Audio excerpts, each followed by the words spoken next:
The anatomist's redemption, the brass nameplate on my office door, felt like a brand as the security guard's boots echoed down the hall. Dr. Elena Voss, Forensic Anthropology Division. I'd carved that title out of spite, ink bleeding into the wood grain, but now it was just another relic. My hands trembled as I packed the last of my research into a duffel bag, each artifact a testament to a career they'd just erased. The boardroom's mahogany table, scarred by decades of my family's Thanksgiving dinners, haunted me. "You're chasing ghosts in dirt," my uncle had sneered, his voice a serrated whip. "Meridian Institute deserves better than a whistleblower turned grave robber." The words had ricocheted off the walls of that room, louder than the gavel's final crack. I left without looking back. The trailer smelled of mildew and regret. My lab notes, yellowed with coffee rings and desperation, had become my scripture. By day, I mapped decay patterns in donated skeletons.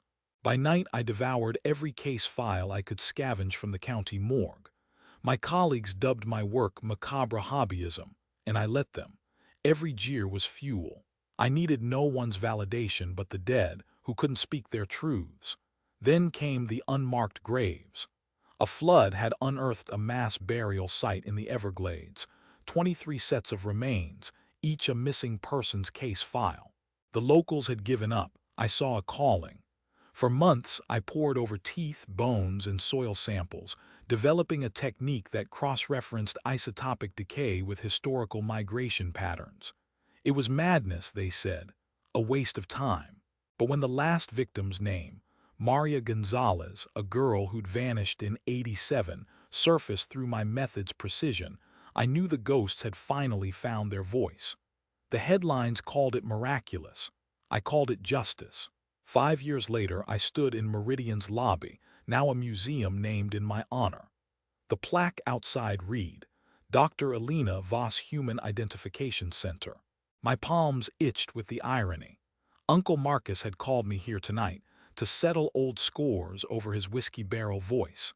He'd inherited Dad's disdain, I supposed. The ballroom buzzed with donors and news crews.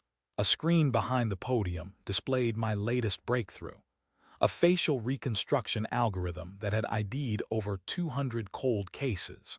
A hush fell as I stepped onto the stage, my lab coat swapped for a blazer that cost more than my first car. I'd grown comfortable in my skin, or maybe just numb to the stares. "You," my uncle barked, rising from the crowd. "You've made this a circus." The microphone crackled. "Not a circus, Uncle Marcus, a sanctuary. For families who have been told their loved ones don't matter." He scoffed, but I pressed on, projecting a photo of Maria Gonzalez onto the screen. Her mother, frail and silver-haired, sat in the front row, clutching a bouquet of wildflowers. When I began this work, I was called a fool, mocked for believing the dead could speak. Today, they tell her story for her. The room erupted in applause, but Marcus swayed unsteady. His face had gone slack, like a man drowning in his own hubris. "You think you're clever," he spat, but his voice faltered. Behind him, Maria's mother wept, finally able to lay her daughter to rest. I stepped down, approaching their table. She reached out, her fingers brushing mine, a gesture of gratitude, not recognition. "Thank you," she whispered. "No," I said softly. "Thank you for giving me a reason to keep digging." Marcus muttered something about pointless theatrics and slunk away, but the damage was done. The cameras rolled, capturing his retreat. Years later, Maria's file rests on my desk, its edges softened by touch. The algorithm that bears my name has solved thousands of cases, unearthing truths buried not just in soil, but in silence. My family rarely visits, but when they do, they linger in the lobby, staring at the plaque. Sometimes Dad lingers longest. He never apologizes. But last month he brought me his old sketchbook, filled with drawings of my childhood, including one of me as a girl, kneeling in a sandbox with a trowel. "You always dug deep," he'd said.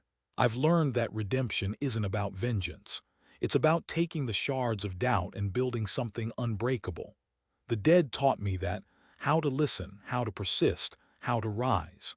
And in doing so, they gave me a gift. The certainty that even when the world calls you mad, your purpose is never truly lost. It's just waiting to be unearthed.